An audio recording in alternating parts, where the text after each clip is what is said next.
y bienvenidas a todas. Qué alegría poder volveros a encontrar aquí a todos y a todas otra vez, después de 2 años muy complicados. Yo creo que 2 años complicados a nivel personal y también a nivel laboral, porque bueno, todos sabéis que hemos vivido estos 2 años con unos cambios muy importantes. Nos cambió la forma de trabajar a todos de golpe. En Semana Santa del 2020 nos apareció que nos teníamos que ir todos para casa, teníamos que trabajar de forma telemática y nos tuvimos que adaptar a un sistema de trabajo en el que no estábamos acostumbrados. A través de las pantallas nos volvimos expertos en Teams, Google Meets, Zooms, que se apaga el micro, que se no apaga el micro, que se conecta, la cámara desconecta, y aprendimos, algunos, porque a otros todavía se nos da un poco regular. Nos cambiamos, tuvimos que hacer los cambios en los reglamentos de los planes de pensiones de empleo para adaptarnos a este nuevo sistema de trabajo en el que pudiera permitirnos conectarnos a través de forma telemática. Y no así, no bastante con eso, nos llegó en medio de la pandemia la transposición de la normativa de la IOR 2 y aquí sí que nos la liaron y bien, porque tuvimos que adaptarnos durante ese proceso a muchos cambios normativos, legislativos, y hacer adaptaciones en nuestros reglamentos, y las gestoras ahí se lo tuvieron que currar bastante y tuvieron que trabajar. Pero bueno, yo la verdad es que lo que sí que me gustaría es poner valor en nuestras jornadas y en vuestras jornadas, es la capacidad de trabajo que tenéis las comisiones de control y todos aquellos que nos ayudáis a gestionar las comisiones de control, asesores, asesoras, actuarios, gestoras. Nos habéis ayudado mucho en ese proceso a intentar adaptar las normativas y tenemos una capacidad de trabajo, yo creo que envidiable, porque hemos sacado adelante durante estos 2 años unos procesos muy complicados. Se nos presentan muchos retos, muchos cambios, y yo creo que hemos demostrado que nosotros, las personas que estamos dentro de las comisiones de control, somos capaces de asumirlos y de trabajar en capacidad y en habilidades. Y yo creo que es algo que se tiene que reconocer de todas aquellas comisiones de control que estáis aquí y de todos aquellos que nos ayudáis a que eso sea posible. Por tanto, muchas gracias. Y gracias, por supuesto, a todos los que habéis venido, a los que vais a colaborar en la jornada, a los ponentes, a aquellos que las entidades que colaboráis con nosotros para que esto sea posible, al equipo del área, que sin ellos esto sería imposible, y al equipo del sindicato también, a Comisiones de Cataluña. Y yo, sin más, pues presentaros a Javier, ya lo conocéis de sobra, Javier Pacheco, nuestro secretario general, que hará la apertura de la jornada. Bé, moltes gràcies, Paloma. Se sent? Sí? Bueno, primer de tot, bon dia i benvinguts i benvingudes també a casa nostra. Que el primer que hem de dir des de l'última vegada, aquells que repetiu que torneu una altra vegada a la nostra sala d'actes, heu notat algun canvi. Avui no us deixareu el cul a la cadira. Avui tindrem ja una situació més còmoda per poder desenvolupar els vostres debats. ¿No? ¿Paso al castellano? Sí, mejor. Sí, pero, sí, bueno, pues que paso al castellano. Además estamos retransmitiendo a través de YouTube. No hi ha problema, però m'agradaria sempre, com faig en aquesta ocasió, fer una reivindicació de la llengua, és a dir, perquè està debat en aquest sentit la llengua, s'acaba de manosejar i instrumentalitzar fins i tot de caire polític l'ús de la llengua i sembla que la participació real de la socialització per poder desenvolupar societats, en aquest cas de caràcter cultural, no només identitari, sinó de caràcter cultural, com és el cas del català a Catalunya, doncs aprofito sempre en aquests canvis de llengua per fer una reivindicació clara pel català i l'ús del català social a Catalunya. Ahora paso al castellano, después de esta reivindicación lingüística. Jordi, que ahí nos acompaña, Jordi, no solo tenemos la sala de actos renovada, sino que esto no ha parado.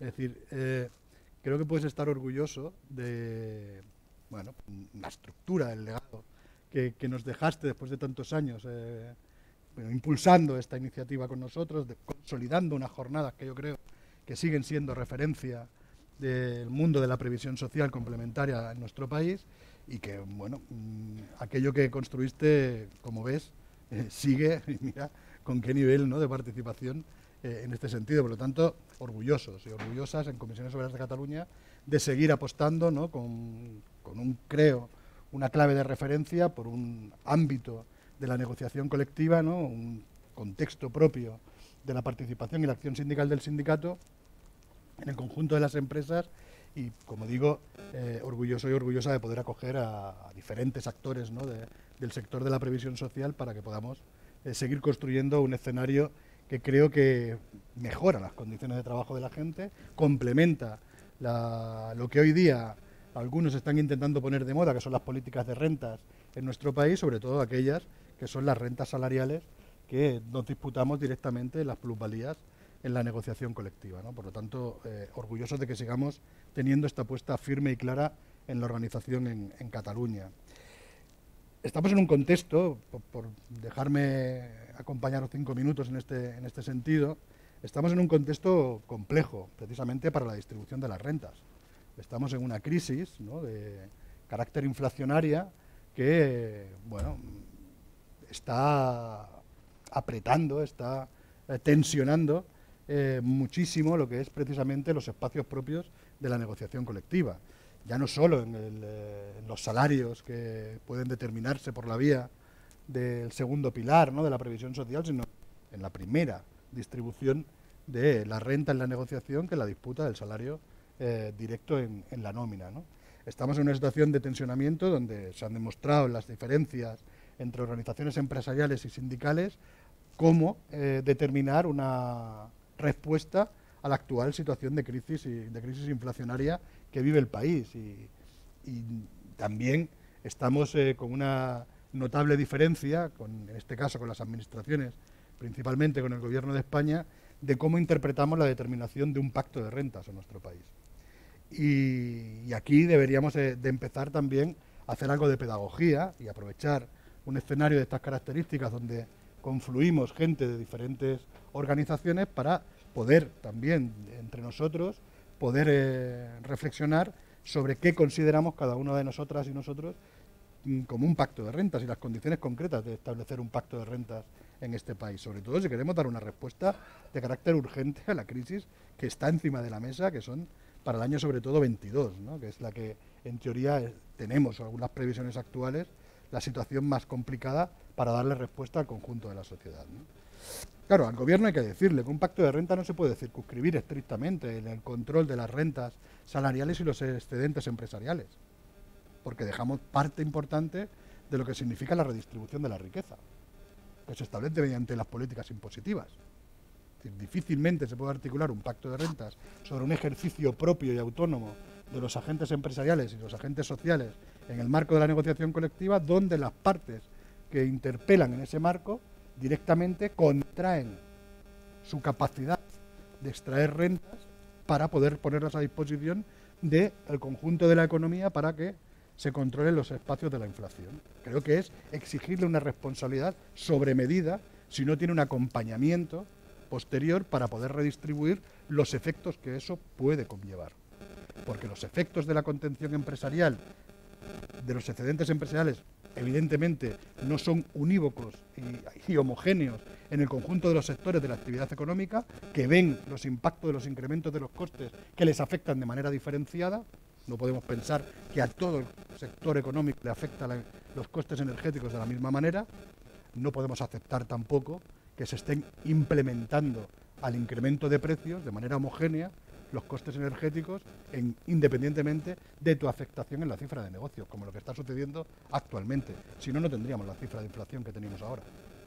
Por lo tanto, hay que corregir el efecto desigual que tiene esa contención de excedentes empresariales y no afecta de la misma manera una contención de incrementos salariales que puedan contener el carácter inflacionario en función de la distribución de las rentas que tenemos en cada uno de los sectores de los salarios diferenciados. No afecta igual una contención salarial en el sector servicios, mayoritariamente, por poner alguno muy extremo, a las trabajadoras del hogar, que afecta en un sector industrializado, consolidado, por ejemplo, en el que los salarios son muchísimo más altos en este sentido. Por lo tanto, tiene que haber elementos de corrección que la propia de negociación colectiva tiene que aportar en los marcos de los acuerdos que planteemos, con esas cláusulas de revisión salarial, pero también en el marco de la redistribución de la riqueza. ¿Cómo le damos soporte a las personas que están en situación más vulnerable para que puedan soportar un proceso de incremento de precios como el que el país tiene en la actualidad? Mediante ingresos directamente suficientes para poder garantizar un incremento del gasto público que corrija esa desigualdad acuciante.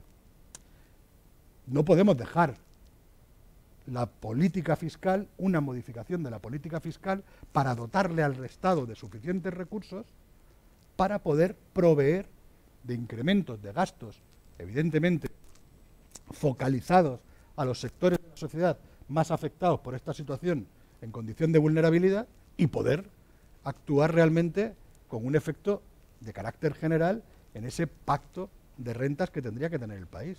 Por lo tanto, el sindicato queremos dejar claro un mensaje muy evidente, un mensaje claro hacia las organizaciones empresariales. Nos podemos encontrar, si somos capaces de encontrar realmente en ese pacto salarial los elementos que estaba planteando encima de la mesa.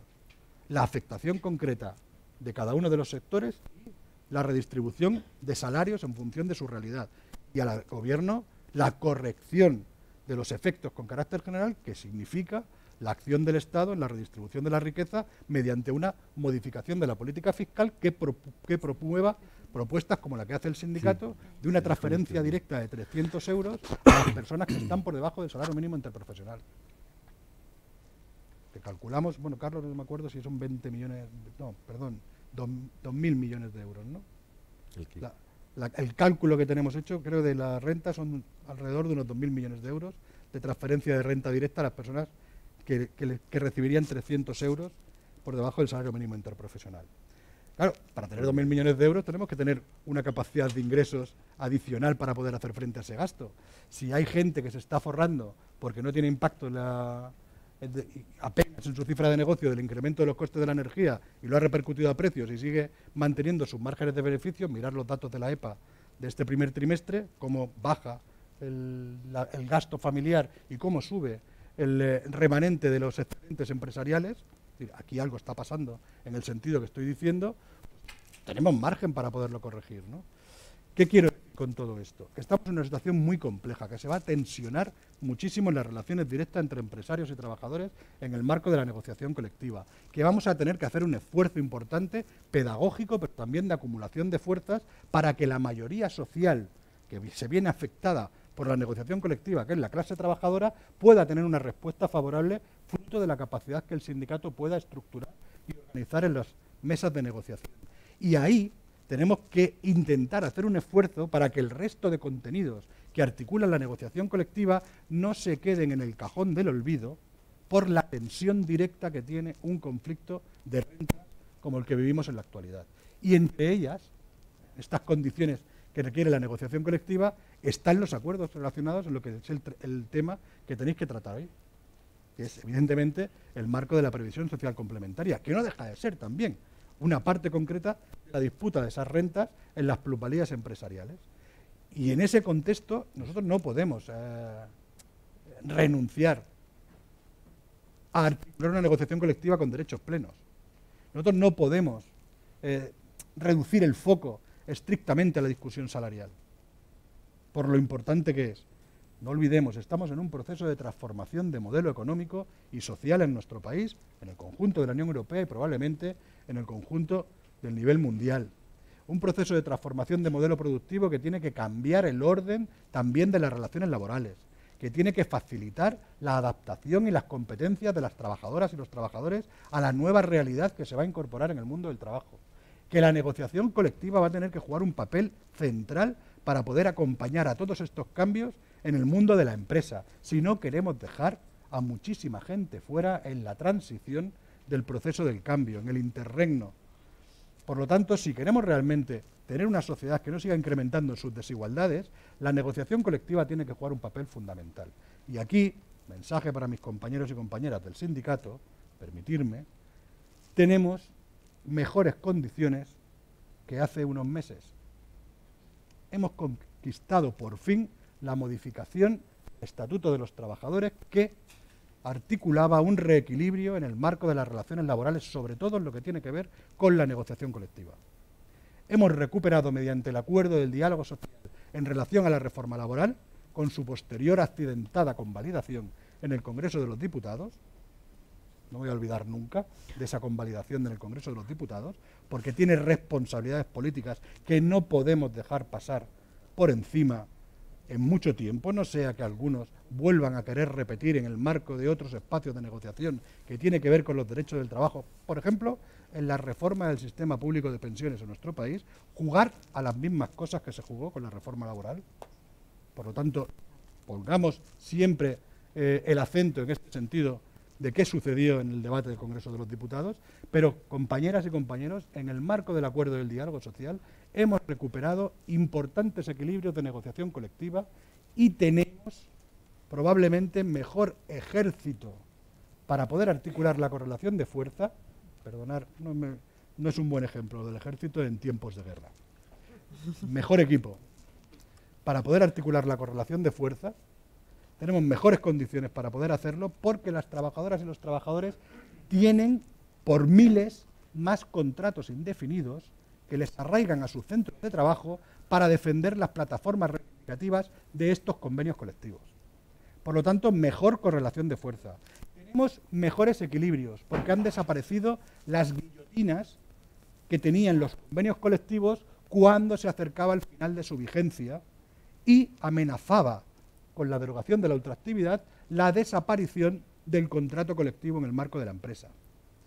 Y tenemos tapadas algunas gateras por donde se iban los derechos que pactábamos en la negociación colectiva con los convenios full que se articulaban de empresa con representaciones legales ad hoc que eran tan full como los convenios y que estaban deteriorando el conjunto del tejido de las condiciones de trabajo en las relaciones laborales del país. Por lo tanto, eso ha desaparecido y nos da mejor elemento de participación en la negociación colectiva.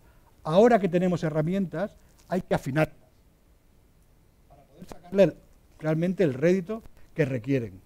Y si queremos darle un contenido completo de lo que es la estrategia, la reivindicación del sindicato, que dé respuesta a la distribución de la renta directa, a la renta indirecta, que sea capaz de articular mejores espacios de cotización para mejorar los sistemas de protección social en nuestro país. Y si queremos acompañar con medidas concretas, organizativas, formativas de los trabajadores al cambio de modelo productivo, tenemos que sacarle punta al lápiz de esta reforma laboral y ponerla a disposición de cada una de las mesas de negociación en los convenios colectivos.